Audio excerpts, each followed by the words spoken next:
here. All right. Okay, it's on. Now it's officially We're on. good. All Hey right, I just guys. want to make sure I tweet it, and then we are good to go. Okay, I usually explain where Nolan's at because Alright, yeah, we're well, not there.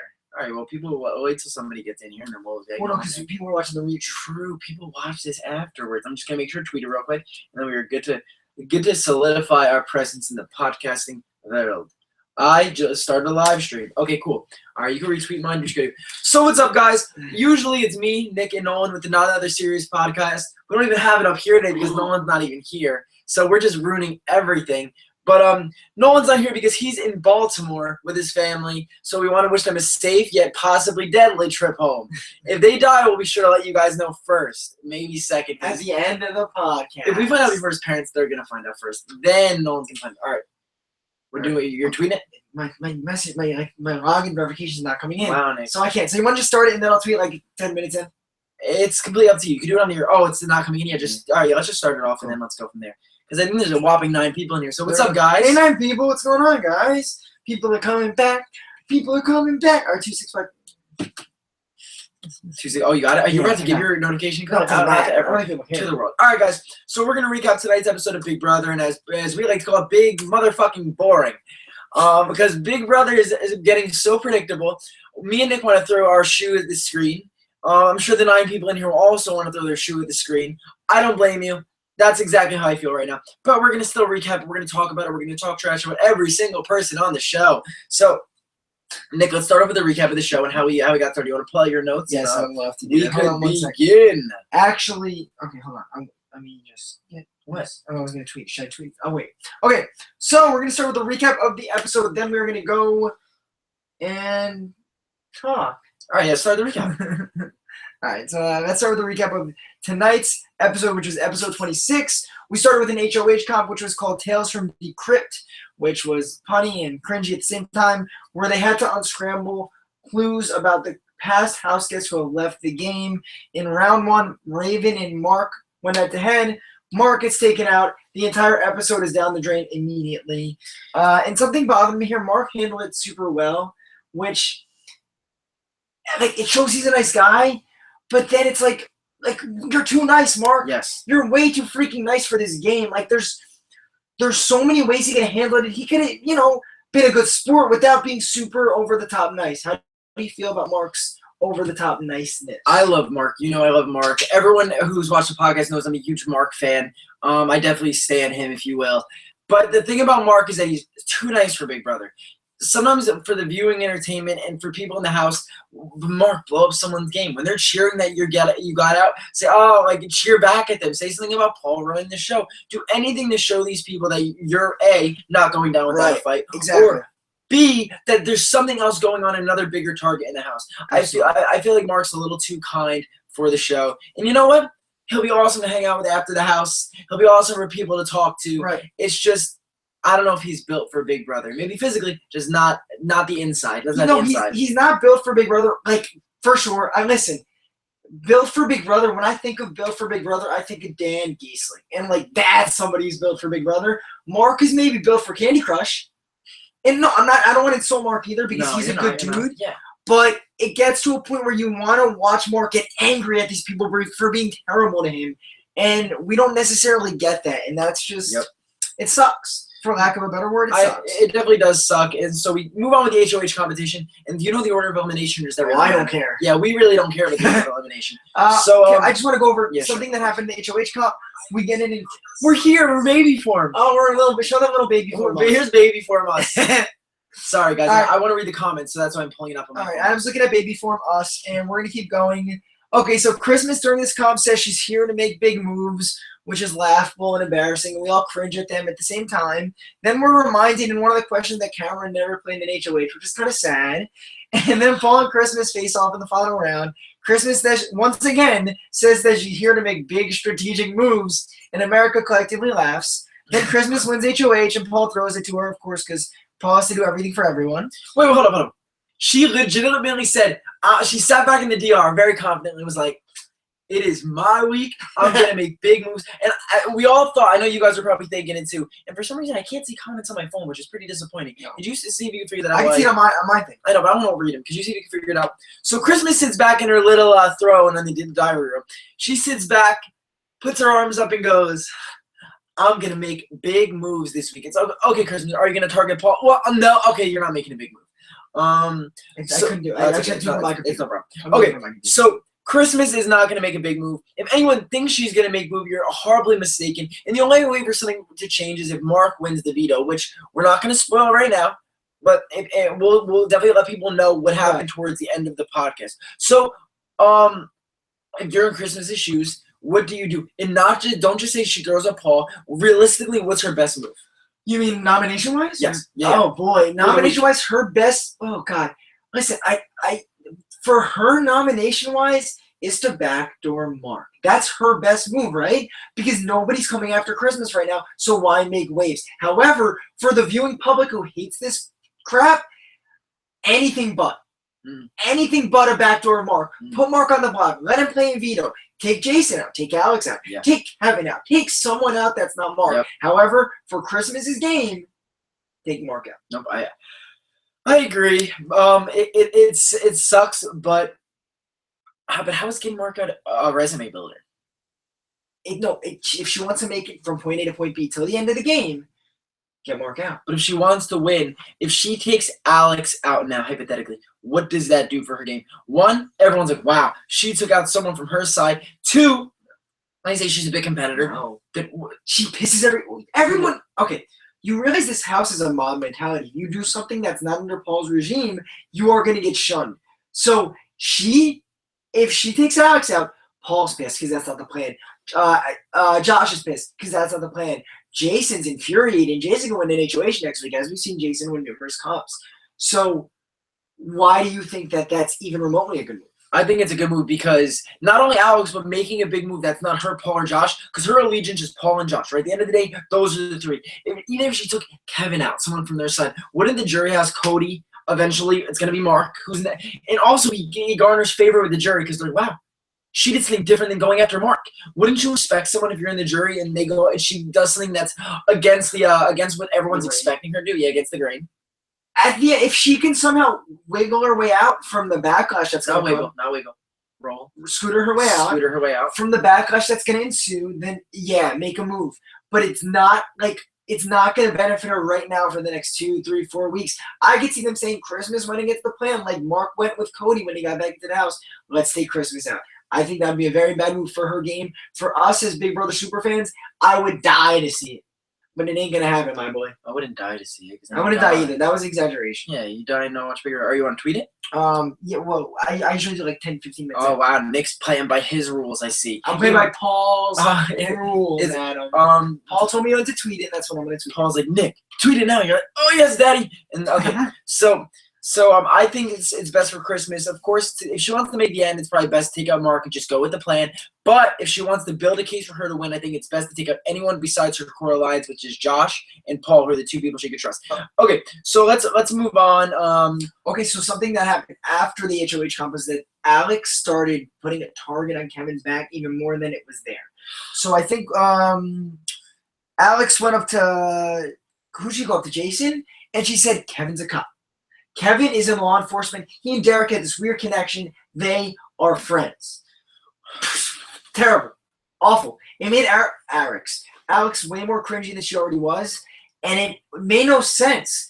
Kevin the whole time has even told Jason that his dad went to jail for 8 years. How would Kevin be none of it makes sense. She's the type of girl I feel like that always accuses her boyfriend of cheating on her, even though he's not doing anything. Like, that's the vibe I got tonight. Like, she was so paranoid about what Kevin was doing. She's like, oh, he's talking. He dabbed Derek up, and she thought it was weird. He said, what's up? And he met Derek at a meet and greet because his daughter was a big fan of his in Boston because they're from the same area.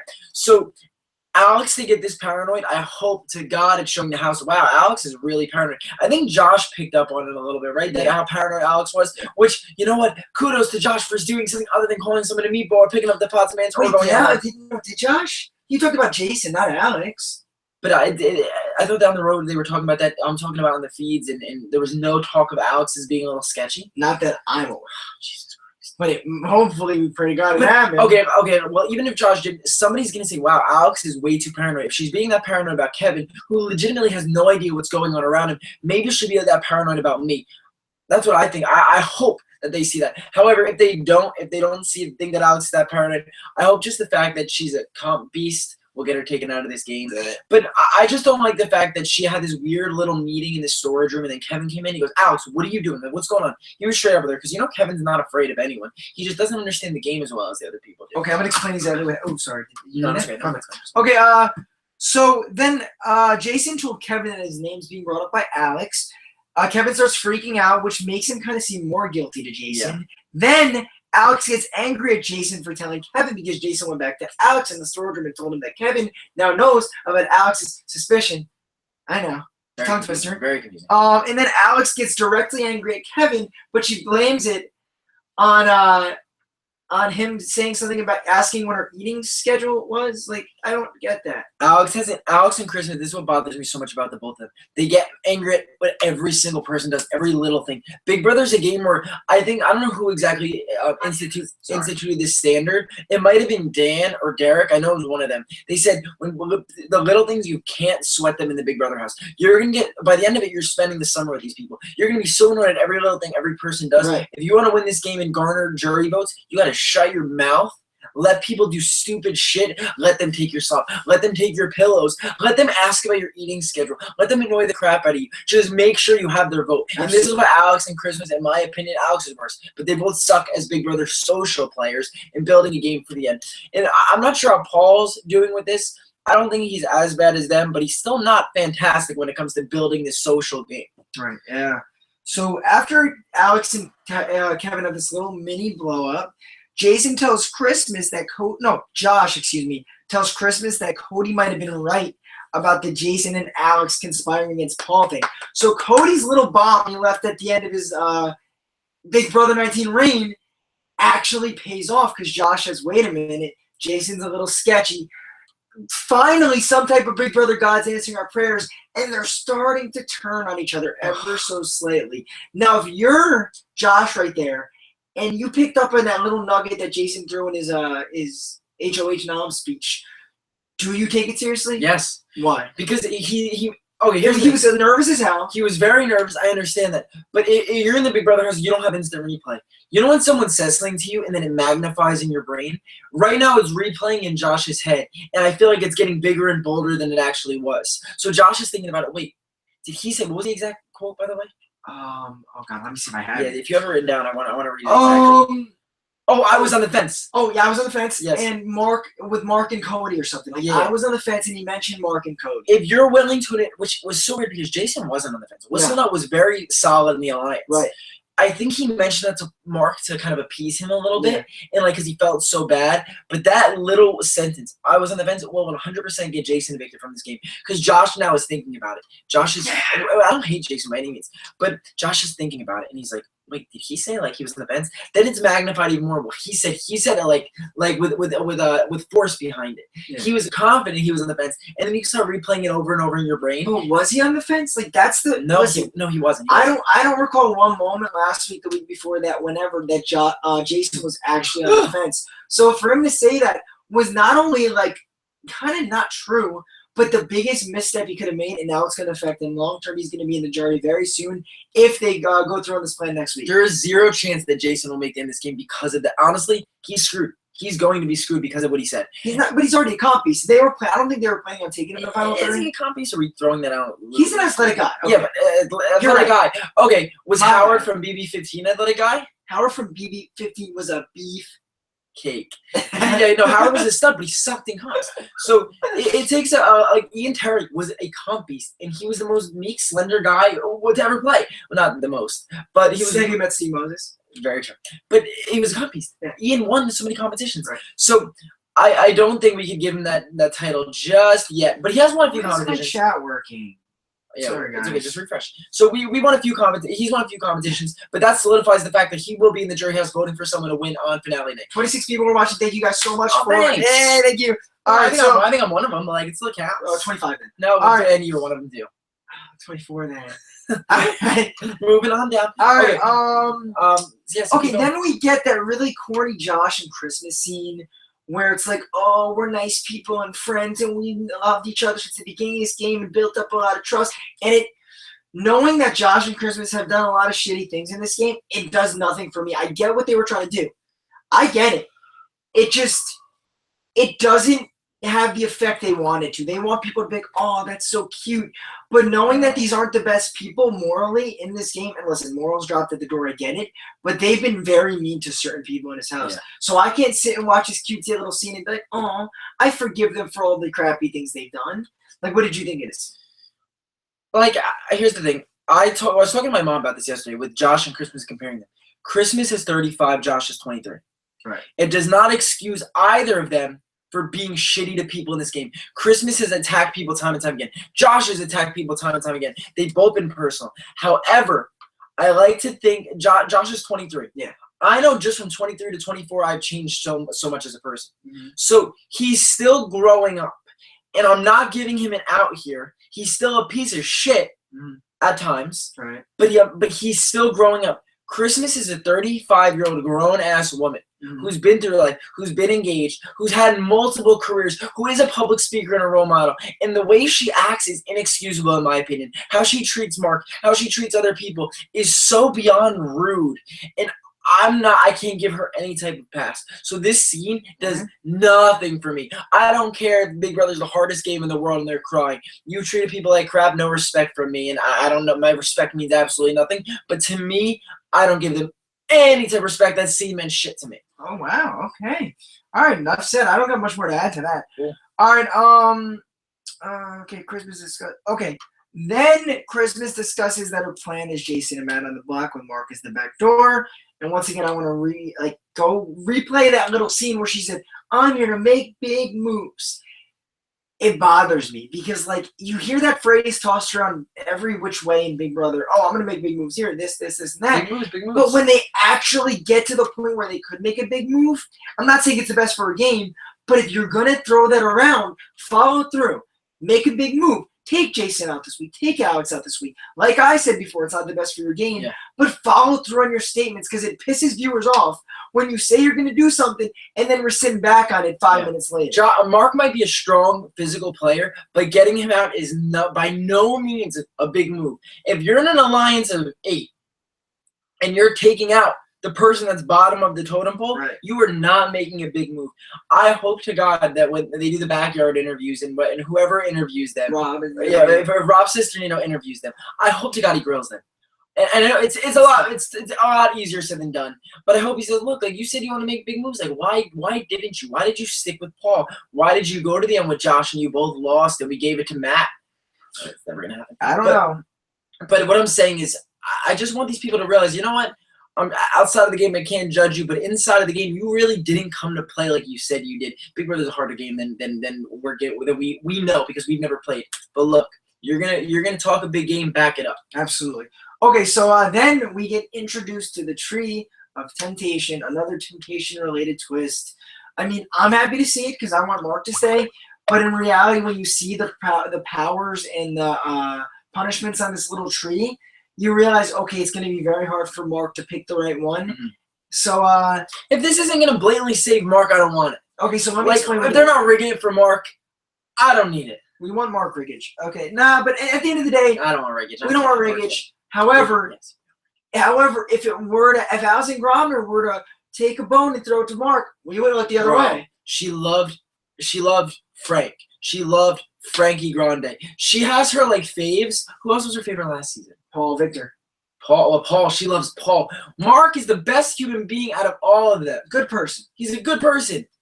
Why not throw him a bone? And I get it. You don't want to rig Big Brother. Don't rig Big Brother, Allison. Keep it fair as much as you can. Oh, there's the chat. But if you're going to rig it for Mark.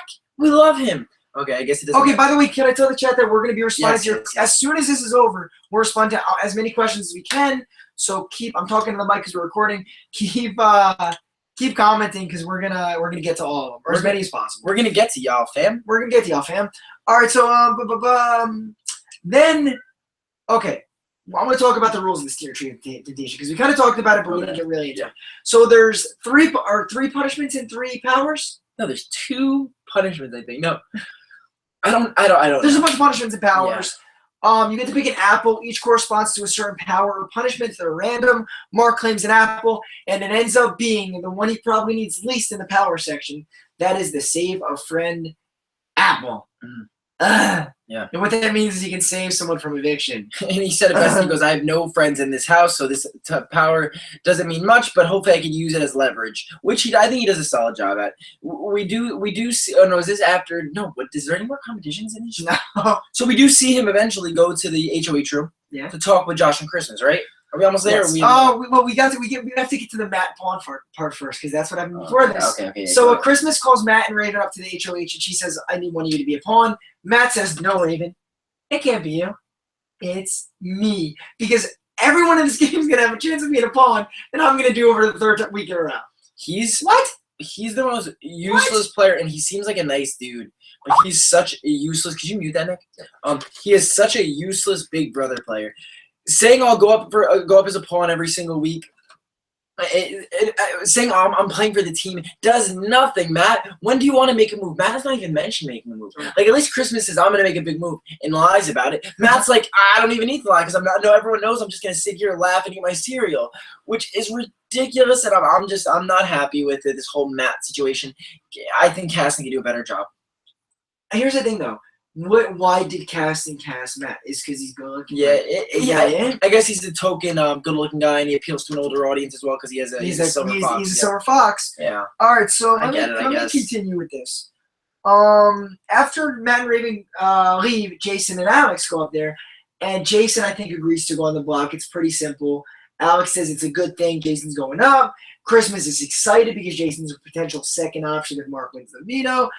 And then Mark finally goes up there to plead his case, and we're sitting there like, Mark, even though we know what happens, we're like, Mark, you got this, buddy. You got this, buddy. Don't be nice, be firm, explain your case. And Mark basically goes up there and he goes, yeah, like, I get it, it's hard, you know, you don't, like, I'm a number for you. And in real time in the feeds, he was like, it's okay, like, I get it's good for your game to get me out. Yeah. He was being very lenient, and at this point, it's hard to see that because we want to see Mark be affirmative. We want Mark to just plunge in there and be pissed and mad and plead his case, and he did anything but. No, I disagree. I don't think Mark was that like he was like, look, like, and Nick, you just saw an edited version. No. But no, let me talk. Let me talk. You can't just cut me off here. No, stop. Like, you seriously, just let me know. What we see in the house, and what we saw tonight was him going up there and talking to people and saying, look, I messed up with Cody. I lied to Cody, but I did that for Christmas. And he's saying, I want to spawn this game. I'm going to be that number for you guys. So he wants to be a number for Josh and Christmas, which is the only way to handle this. And then, of course, he's saying, you know what, Christmas, if there's someone you want to see me play the Temptation on, I'll do it for who you want me to play it on. Nick, could you put? I'm sorry, guys, the screen went away. Yeah, I got you. Call. So put the screen back. Put the screen. No, back. I don't use Firefox. I use Chrome. Right. Okay, hey guys, Okay. my Big Brother shirt. You want to tweet it out? Oh, crap. Yeah, I'm Nick, sorry. you fake fan of the Not Another Serious podcast. Here, let me run to the bathroom real quick. I gotta go so bad. Can I run to the bathroom for 2 minutes? You keep talking? If you really need to. Yeah. Can you, Okay. Yeah. all right, let's talk about what's All right, guys, I'm going to keep talking because this is very awkward that we're just sitting here not talking. So, Nick, you go to the bathroom, and then we'll continue with the show. Okay, I'm actually going to take some viewer questions because that's where we're going to go. Since we really did cover most of it, I guess I can recap the nominations, which, shocker, Christmas didn't make a big move. So what Christmas does is she puts up Jason, and she puts up Matt. And she looks Mark in the eye and says, look, buddy, like, there's been some things going on in this game. You made some mistakes. You aligned with some shady people, and we're gonna try to backdoor you because you're a comp beast. Look, I do get the speech. I appreciate that rather than her pulling a Josh who would probably bash the shit out of Mark and make him feel terrible. I appreciate as much as they talk behind Mark's back that they're not being mean as mean to his face. We did see in that recap episode on Friday that Paul went up to Mark and tried to call him out again, and Mark was just like, look, like, yeah, I made a mistake. I just want, if Mark loses the veto, which we will get to, I just want Mark. I think it is nothing. I did. Oh, really? Okay. If Mark loses the veto, I just want them to be kind to Mark if it is his last week. So, and then he also uses the temptation on Paul, and a lot of people online were bashing this, and I don't understand why, because what other option does he have? The king of this game is Paul. Why not butter his bread and kiss his ass a little bit? What is his other option? Saving Kevin? They're gonna say, "Oh, you're sketchy." Saving Alex? Alex is gonna say, "You're sketchy for saving me." Like save Whistle? No, that's his only the person he can hope will go home. Saving Matt or Raven? No, he wants one of them to go home other than him. He could have saved Paul or Josh, and he saved Paul. So that's what happened. So the episode, very boring for the most part. I don't think we really got much. Derek hosted HOH. What do you freaking do? Yeah, let's take some questions from you guys. Did you get to the nom ceremony, by the way? Yeah, I just yeah, we're good. Do you think Paul will go for the HOH this coming week? Do you meaning will he throw it? Will he go for it? I think he's gonna go for it because should we do spoilers? Shoot. Because a lot of what I'm going to say has to do with spoilers, but I won't if you. Well, you could clarify that Paul's safe this week. Okay. Well, yeah. Well, I know, they know obviously, Paul's safe. Yeah, this I know week. Paul's safe this week, but that's not what I'm getting at. Okay. I'll just talk and There's yeah. people who don't Yeah. want it. No spoilers here. I think Paul's if Mark goes home, Paul will play, because they have discussed even before the veto. They've discussed that Jason is the next target. Right. Whistlenut is the next target. And I think Paul wants to ensure that Whistlenut goes home because he wants Alex to be a lonely little girl in the house by herself, pick her up and say, "Look, Alex, I'm Paul. I'm here. You don't got Whistlenut. You got to go to the end with me." So I think he wants to isolate Alex. So I do think Paul's going to try to play as hard as he can, build his resume up. They're not going after him, and ensure that Alex stays and Jason goes if Mark is the one to leave this week. How about you? Somebody said, "Oh, sorry." No, you can go to the next one.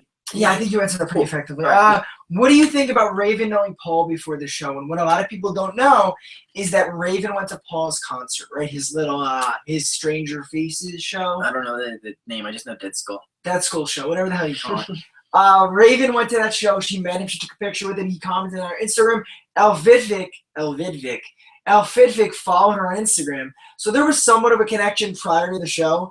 So why don't necessarily like that. I also think that if Paul wants to get Raven out early, it wouldn't matter about the connection. I don't think it matters that much. Raven is going to do. There's going to be a few things that we notice with Raven when she gets on the block. She's going to complain. She's going to make it all about herself, and then she's going to get evicted because she can't win a competition. Mm-hmm. So I don't think their influence before the game has affected the game though. It's brought her this far. I don't think if she didn't have that connection with him, I don't know what Paul would have done. You don't know if she gets a friendship bracelet night one, right? Yeah, you don't know. And he does have a connection with her. Who knows why Raven's in the house? This could have something to do with it by production. Them saying, you know what, Paul's going to be in danger. There's no way these idiots keep him around. At least he knows Raven. Well, obviously, that didn't turn out as planned. But so I think it will. It has affected the game, but I think Paul will still take out Raven before the end, and she's going to vote for him to win him $500,000 if she's in the jury again. Unless she's against furniture. Unless he's against furniture. Yeah. AKA Matthew. Yeah, if he's against Matt, she'll pick Matt's one. Today, okay, Chris said that it seems like Paul wants to take Raven and Josh in the final three, and not Christmas and Josh in the final three. Really? And that's that might be a little telling on. Listen, I think he would have taken her out regardless if they knew each other at the final 7, final 6, whatever. But I think he genuinely believes he could beat her in F3, and that's why he's doing that. Well, but he can now. He can. He can beat anyone. But no. Paul takes Raven. It's Paul. Excuse me, Paul Raven final 2, right? For some reason, I don't know if Paul would cut Josh or he'd cut Raven. Mm-hmm. Let's say Paul takes Raven, right? The votes go as planned. Matt, Raven.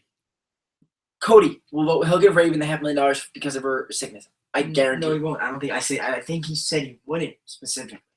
He said like she's played a terrible game. Okay. She's talked shit about Cody. Yeah, you're right. I don't think he gives her that vote. You don't think anyone gives her a sympathy vote because of her disease? Oh, I think someone might. But it will. Can they potentially get enough to beat? No. So you think there's no way she wins $500,000? What if it's Raven against Josh? Oh no. I thought we were talking about against Paul. We are. We're going to start with Paul. Okay, she can't beat Paul. Okay. No. You don't think anyone would? You don't think it's bitter? You don't think Mark would? Against Paul? Yeah. No, he'd give Paul that vote. Okay. I think that's it. Yeah. Listen, I don't want to talk about a final 2 too much. I just think that Paul has as good a shot against anyone. I think Paul beats anyone in the final 2. Who comes closest? Alex? Alex, yeah. And Alex, I think Alex is an awful player. Yeah, she's not very good at She won 2 competitions. But the perception in the house is that she's good at it. Okay, let's keep going. Wait, hold on. One more thing, Nick. Josh, Raven, who wins? Just real quick. Josh. Okay. Yeah. Do you at this point? Okay, this kind of continues with our question. Do you think anyone has a chance against Paul besides Alex? Jason? No. Nobody? No. Not even maybe? No. No? No. Okay, okay, no. End it. End it, okay. Did you tweet yet? The numbers went up. I thought you tweeted for me when I was gone. No. You have to tweet it, Nick. Guys, we have to make sure that Nick tweets it early so he remembers, because he actually has a really good memory, so I'm surprised at this. So yeah, I don't think there's any chance anyone beats Paul. Paul is running the house, and even if you're like Cody, you gotta respect it. Even though he did get 3 weeks of safety, what people fail to realize is even if he was on the block week 1, he was not going home. His minions were gonna get on their knees, bow to Paul, and they were gonna keep him in the house. Okay. All right. I don't know if it's updating the chat. Guys, ask questions. If not, I'm just gonna go back a little bit. Do you want me to read? What? No, I'm saying, Oh, okay. I'm saying great questions so I can answer them. Which duo do you think Paul's brother? Wait, what? Which duo? I don't know. I'm sorry, really. I'm not really too. I don't understand what that says. I'm very sorry. We should have this prepared. This is like, because this is like a dead air right now. No, I'm just. I know. We We just figured. No, it's just like, for us in the Dude, future. we'll talk about it after the show. Yeah. Who are your preseason faves, and have they stayed your preseason faves? I'll answer. So my preseason favorites were I like Josh a lot. So because I thought Josh was gonna be fun, entertaining, and I just want to show you something really quick to make sure we're on the same page. Could you do that? Oh again? yeah, of course. Sorry. Thanks. Sorry. So I think that before the season, my favorite was Josh. I love Josh. I thought that he was going to be fun, entertaining, and strategic. And for a while, I did like Josh, but it went downhill over time. But day one, you realized that Josh wasn't going to be strategic. I mean, strategic in a way, but an absolute nutcase in another way. But how do you realize that he wasn't going to be strategic after one day? Well, week 1, he isolated himself, and everyone in the house was planning to get him out. But how does that mean he cannot be strategic? He wasn't being strategic. You know, let me talk. You've seen people come back from sucking at Big Brother. Who sucked so bad last year at Big Brother then turned into a good player? Can I rephrase this? Okay. What I was saying is that Josh isn't good strategic. Day 1 to now, he's calmed a bit, but his jury management is horrendous. There's so many aspects of the strategic game that need an incredible amount of work. You don't agree? No, I don't agree. I think that I think his jury management sucks, but I don't think that means he's a terrible strategist. Behind Paul, he's probably playing one of the best games. Right? I mean, on a season full of people. Yeah, but I'm just saying, behind Paul, who's playing the best game? Do you think this is the worst season to Big Brother? Alicia, thanks for the question. Do you think it's the worst season? No. My least favorite season was 16, and I know a lot of people liked it because they said Derek ran the show. But we had a season where Derek ran the show, and there was no drama. Everyone just let him run the show. And I know Frankie opposed him at times, but for the most part, he had a pretty easy walk because he was such a great player. And I'm not taking anything away from Derek. I just think it was a boring season. There was the Fruit Loop Dingus thing, but Nicole didn't even fight back. It was not entertaining from a drama standpoint. This season, as shitty as it is with gameplay, because we have a lot of duds with gameplay, a ton of duds. Yeah. For the most part, everyone's a dud with gameplay besides Paul. However, we do see a lot of drama. We've seen the Jody drama. We've seen the Josh drama. We've seen the Josh and Mark fights, the Showman's fights, Paul with Cody. Has there been any drama? Have I missed anyone? Alex being a complete. Elena and Alex. Alex and Elena sometimes, once in a while. Once, not even once. But it was a pretty big blow. Yeah, it was a blow up. Josh with everyone. But yeah, we're seeing drama this season. And before the season, no one actually said this best, and I'll give him credit for this. He said, "Look, before the season, we all were saying, you know what? We don't care about gameplay. We want to see drama. We want to go back to Big Brother 11, which is my Nick's first season, our favorite season by a landslide, because there was so much drama and crappy gameplay. And no one's like, I want to see fights this year. And you know what? I'm not complaining. Yeah, these people suck at gameplay, but are we seeing drama? Yes. Okay. Can I combat that a little bit? You're allowed to say whatever you want. Oh, I'm gonna, big boy. All right. So I don't know why you just gave me that look. I rolled my but eyes. BB15, as Chris said, it was terrible on a personal level, and I think BB19 wasn't BB15 bad personally. It rivals it. Who? What season are you talking about? BB19 rivals BB15 on a personal level. I genuinely dislike a majority of these people. Yeah. So I don't want to watch people I hate, right? Or I hate as characters on a TV show. Can I name the cast you say if you like him? And it's all subjective. I don't care how you take this question. Like or dislike. Like or dislike. That's it. You don't get to explain anything. Alex. Dislike. Jason. Dislike. Kevin. Like. Paul. Dislike. Mark. Like. Christmas. Dislike. Josh, Dislike. Matt, Like. Raven. Dislike. Is that the? That's the cast, I think. Are you yeah. sure we're missing any duds? Who cares? Yeah, it doesn't really matter. Okay, so what I'm saying is BB19 is just as unlikable as BB15 with the gameplay of BB16. So it's a rival 16. I don't think it's as bad as 16, but at least 16, like, I'm going to be honest, I didn't mind some of those characters. Like, Zach at the time was fun to watch, Yeah, right? he was. He was. Devin was fun as hell to watch. Devin was. But that was at the beginning, so I'm going to, Derek, as much as he was running the show, we didn't hate him like we hate some of these people. I don't know if you remember, No. but there was a moment No. in the live feeds where Derek and Cody were talking in the HOH room. And it was like final 6, whatever. And they're like, after the show, everyone's going to get Hitman shirts. And all the comments in the live feeds were like, nobody's going to want one. You guys are assholes. Because they would go in the HOH room and they would bash Donnie. And they would bash people in the house. And they would make fun of Victoria. People forget over the years that they weren't at Paul's level, but people were pissed off at them. Pissed. Live feeders did not like the Hitmen because they thought they were douchebags. And there was, and everyone bashed Paulie last season, but there was some of Cody. There was some of Paulie and Cody. And now we're 3 years removed, so everyone's like, yo, Derek played a flawless game, which he did. People don't remember that he was also kind of disliked by the hardcore fans. Right. Now, I get what you're saying. All right, let's move on from 16. Overall, I think that this Rivals 16, it's not as bad, but it Rivals, and I think you're a little higher on 19 than I am so far. I just like the drama. I don't think people appreciate the drama as much. People are Okay. just upset because Paul is playing a really good game, and he is. You got to give him credit. Okay, someone said, who do you think is going to win America's Favorite? If it ended today, who wins America's Favorite? I think Jess or Cody. Imagine. The only reason I want that is I was bashing Jess at one point. I thought she was, because I did think she was not the best player. Which I think I think one day, I don't know if she sees it now, but I think she knows she's not one of the best players. I think she gets that. She opposed Paul, which showed some type of, wow, this guy's running the show. But she wasn't that great. However, if she were to win America's Favorite, all the minions who think they're loved, Paul told Josh yesterday, you're going to win America's Favorite. Josh, Christmas, Alex, they get out and they see Jess win that, they cringe. Yeah, They get really sad. And their sadness is our... no, like I was joking. No, but I just the only reason I would want really Jess, I would rather Cody, because I think Cody would be like, thanks. Like, it would just give a flawless, amazing reaction. But seeing, maybe not flawless, but a cool reaction. Flawless, iconic slay. Yes, clean. But I think that if we see one of them win America's Favorite, it'll show Paul and his minions the game we played isn't loved by America. And if there's no better way to tell them, people could not say in their interviews, people could kiss their ass on Twitter and beg for follows.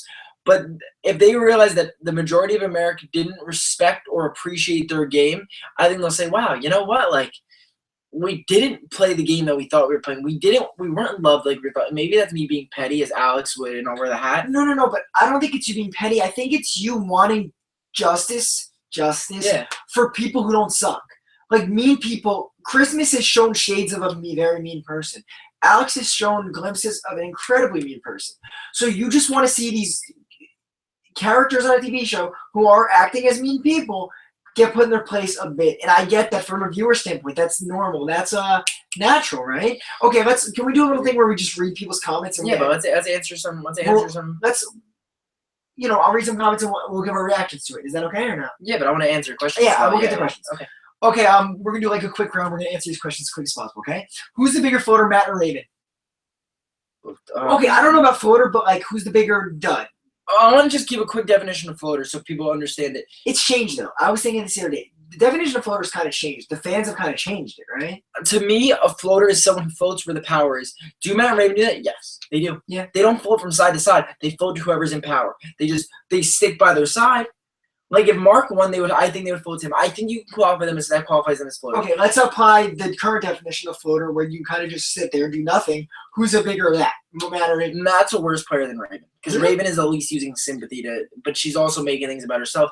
I think Matt's I think Matt's a worse player than Raven. Chris says I could say Amanda and Aaron were good players but horrible people. Especially Amanda Zuckerman. She was a fantastic player. Very good at the game. I wouldn't necessarily call her she was not good now. She was very mean in some ways. Said some terrible things. I don't think she's at heart awful human being.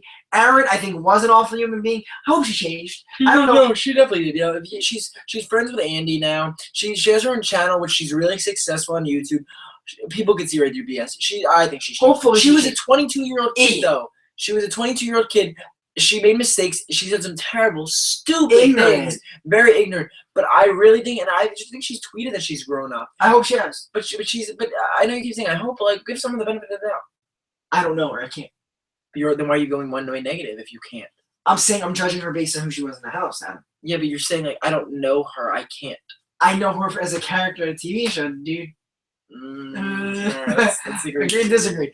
After watching season 11 as your first season, this is from Bridget. Did you go back and watch seasons prior to it? Yeah, we did. I've seen every season. I haven't. I've seen most considerable amount of 2, 3, 4, 5, 6, 7, 8, 9, 10. No, not 9. I've seen 10, 11, 12, 13, 14, and then all. So you didn't see 9 or 1, is it? Yeah, 2 great seasons. 9 or 2, mostly 2. I gotta watch 9 soon. No thanks. You no, have actually, to. You I have do. to. I You gotta. I do. All right. Christmas wants to make a big move. This is from CC 1028. Christmas wants to make a big move, but they keep targeting the same people. Why target someone who's all alone? She needs to break up the couples. I think we completely disagree with what you said. Yeah, like and I know Nick was saying before. Oh, it's better for her game to get on Mark. It sucks, but it's It true. is. No, I disagree completely. I think that if you target someone who the house doesn't care too much about, even take out Kevin. Take out a whistle nut. I think it builds your resume and builds you up with the jury. It gives you a little standing, maybe over Paul in the end, who she really seems to want to go with. You might be right. I don't know. We'll find out, We'll right? find out. What do you think about having another All-Star season? It's either all stars or no stars. I don't want to mix. A mix is annoying. We've seen 2 seasons in a row with returnees, 4 and then 1. Could we please just take 1 season? We got all these newbies. This year was set to be one of the greatest casts we've had in a while, and then you throw Paul in there, you root it. Me and Nick said night 1, Paul's gonna ruin this season, and we loved Paul when the show started. But we said a vet is gonna ruin this season. Is either A, everyone's gonna target him, or B, everyone's gonna kiss his ass, and it happened. I either want all stars, a bunch of vets going at it, or no little bearded midgets running around and taking people out. Whoa, okay. Lodgewar says Christmas is forgetting that her fate next week is in Josh winning HOH. So do you think Christmas gets targeted, though? I don't think if Raven or Matt wins, I don't think Christmas gets targeted. I think if Wilson or Alex wins, they might just go after Raven and Matt. Alex wins, Kevin's the target. Definitely. Yeah. If Whistledown wins, he's not going to go. I think he'll go after Raven and Matt. I think Christmas is predicted, to be honest. I think Christmas will be fine. She said today, I think to the cameras, if not to someone else on an update I saw, Christmas says that she thinks because of her foot, they're going to just drag her to 2. All of them. Yeah, well, Why would she? yeah, but at the same time, I think Christmas is giving herself too much credit. No, I think in that moment, she's really not, though. Not in that moment, but as a game player, she got blessed, and her career is screwed. But she got blessed in this game by her foot getting broke because nobody ever thought of her as a physical threat, which is the only thing that people would have seen from an outside perspective. Wow, that girl's jacked. She got tapped. She looks scary. She's a tough girl. She'll be good in competition. She's going to be cutthroat. She does CrossFit for a living or whatever it is. It's right, Yeah, CrossFit. no CrossFit. She's a CrossFit queen. She does it for a living. So why wouldn't you get, wow, she's a physical threat. Take that away. What does she have? Why not take her to the end? Why not at least take her to Final 5, Final 4, where you're going to beat her in a competition because she's wheeling around in a Razor scooter? Monica says Christmas is the best socially in house. What do you think of that? I disagree. I think Christmas is one of the worst socially, Monica, and I hope we can still be friends. And I don't think she's the worst respectfully agree. Bro, with how Christmas treats certain people and gets mad about little bullshit, how she treated Mark, how is that being good social at all? In my opinion, the best socially, I think Whistlenut's a really solid social player. Yes, he's going to be targeted because he's a physical threat, but he's a really good social player. He's friends with everyone. Kevin, solid, good for a while, kind of slowed down a little bit. Paul, yes, he's either really good socially with you or terrible socially. He's great socially with his alliance, awful socially with people outside his alliance. Who are we missing? Is it solid social player? Raven Matt. It doesn't even matter. Matt's an okay social so player. let's define what we think a good social player is. I think a good social player is one who has a genuine friendship or like a good bond with people in the house. I think Ramses was a solid social player. Now, he lacks any type of strategic player in him whatsoever. He was not strategic whatsoever. However, I think he was a good social player. Kevin, like you said, he was a solid social player, but his strategy is kind of influencing that and making people wary of him, which leads to their weakened bonds with him. Christmas, I think she has very strong ties with like Raven, with Matt. She has strong ties with Paul and Josh. I don't know about her ties with Alex and Jason. I'd say they're a little bit weaker. She has very strong ties with Kevin. I think she's close with Jason. With the people she's closest with, she has very good ties. She hasn't done too much to piss them off. With the people she doesn't like a Mark or who else did she blow up on besides Mark? Was that it? No, there's more. I'm not too sure. Jess, maybe Jess. Yeah, Jess. Okay, so with people that she snaps on, horrendous social behavior. With the people that are still in the game, aside from Mark, she has some good social skills. Yeah, maybe you're right. Maybe I'm being a little hard on her, but yeah, no, I guess we can have somewhat similar. A good question from Tiffany. Do you think the Tree of Temptation and the Den of Temptation are rigged? I don't think so. No. I don't. As much as some weeks I'm like, please rig it just so I can be happy with Mark winning this week. They're not. If it was rigged, they would either A, not throw in the competition, not put it in there because they want any chance of Mark to take out Paul, or B, rigged it for Mark to throw some drama in the house. There's no way it was rigged. It wouldn't be rigged to be boring. That's just not how a TV show's gonna work. But now I guess I think there are parts of Big Brother that aren't rigged, but they're a little assisted. But that's production, though, right? Yeah, when they go into DRs and they kind of hint at certain things. We've heard from past players, right, that they don't blatantly tell you to do anything, but they'll throw little hints. Ian Terry said that in the house that they were throwing hints at him to keep Frank in the game. So it's been done. And he's like, they're not going to tell me what to do. However, if you're smart enough and you understand the show, I don't think you fall for that. I agree. I know. Okay, let's go with some more questions. Oh boy. I just saw a comment. Somebody says I want a season like 10 again because 10 was back to basics, no twist. I agree with that statement. I like that. Let's see another Big Brother 10. If you're going back to rewatch, I recommend 10 being the first one because you see stellar gameplay, you see drama, you really get it from all sides. You see crazy characters. It's an awesome season, and that was probably not one of the first that I watched. Might have been one of the last actually. Really? Me and Nick, that was the first one we saw live. We saw the end of it live because our father watched, and we saw Dan bring it home. What am I saying? We watched Big Brother After Dark with Memphis and Dan in the house. Yeah, Keisha and I'm Jerry, and we watched 10, but the first full season was BB11. Okay, so Chris thought about a second chance this season. Tell me if you like this. Pre-jury, it's all pre-jury. Jessica, Ramses, Cameron, Glenn, Bronte, Clay, Audrey, Brittany, Nick, Casey, Ronnie, Kristen, Annie, and Jody. That's a mess, but I like it. I like Nick Uhas in there. I appreciate that he's back.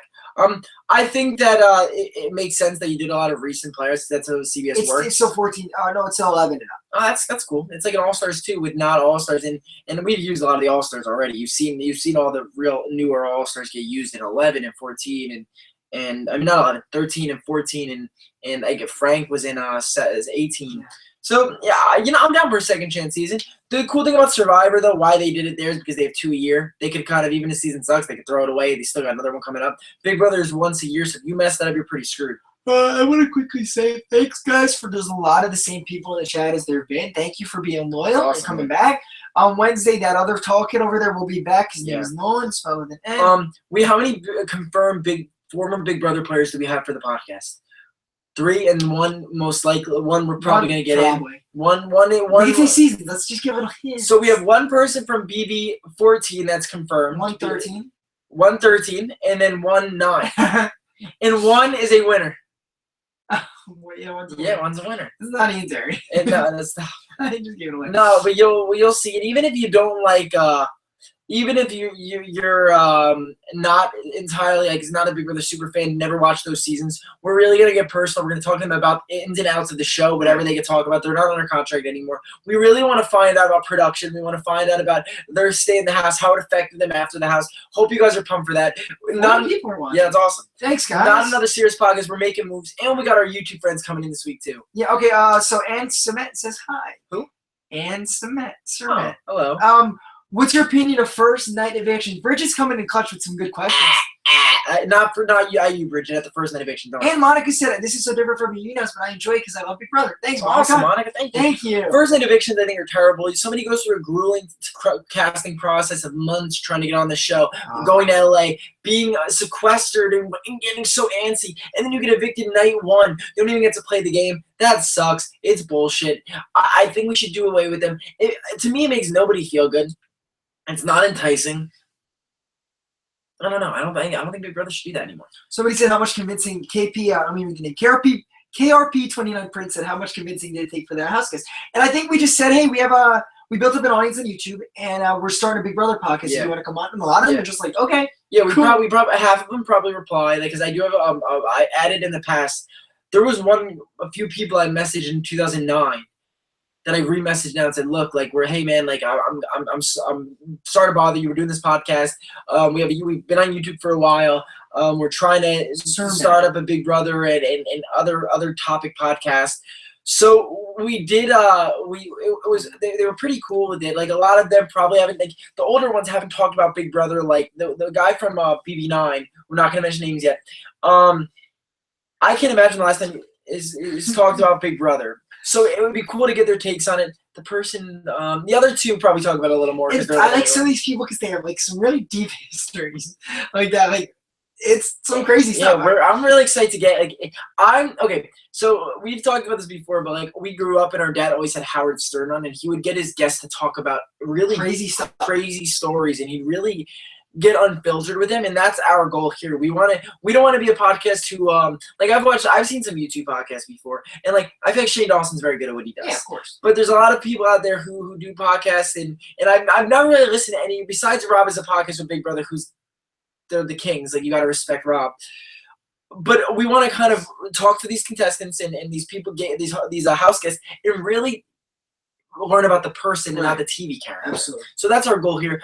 I love podcasts that do that. So we're just gonna kind of do our own thing and really, really hope we get some unfiltered conversations. Hopefully we don't suck. Hopefully we don't suck. All right, let's keep going with the Big Brother talk. Cool. Do you think there is any player that is a match to Paul? That's from Ismeister5, too cool for last names. No, there is not any player this season that comes remotely close to Paul's gameplay, and it has a lot to do with the fact that he's been there before. But you got to give respect where respect is due. If Paul wins this season, I put him top 5 all time. If Paul wins this sedan, I put He's him below Derek. He's right below Derek. You're right. Okay. Okay, if Paul wins, who's your top 5?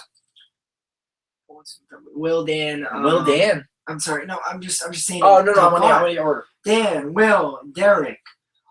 Oh God, 5. Daniel Reyes. No, she didn't win though. If Paul wins. Yeah, you got to put Paul, but Eddie came in second. He already beat both of replacements. Right, but she deserved to win 3. Like that's what I'm. That would have been like a perfect. But game. she didn't. She knew she was going to get on TV, but she didn't. But it's a different game. I get it, dude. but she didn't win. Okay, So I don't know. Give me a minute to think of my list. Okay. Okay. For me at least, it's the 4 of them. I think Paul's 4th if he wins, Mhm. and I don't know who'd be my 5th. I'm trying to think of because I don't like the fact that there's no girls in there. That bothers me. Well, I think Maggie BB6 would be in there because everyone. I didn't watch her live, but everyone talks how very highly of her game. If Vanessa won, she would 100% be 4 above Paul. She Okay, didn't win. so Paul, I'm gonna throw it out there. Let's say Paul doesn't win. Oh. He's top 10 then. I put Andy 5. Okay. Andy gets 5th for me. That's a controversial answer. For I'm sure. sorry. I feel bad there's no girls in there. It's just my honest opinion. I think that the 5 people I'd pick is Will, Dan, Will, Derek, Paul, and then Andy. Chris puts Rachel on there, and the reason I see it, I don't agree. Like Rachel wouldn't be my 5, but I see it because she played the opposite game from most people. Mhm. She relied on comps, while Dan, Will, Derek did not go anywhere. Yeah, no, near Rachel's.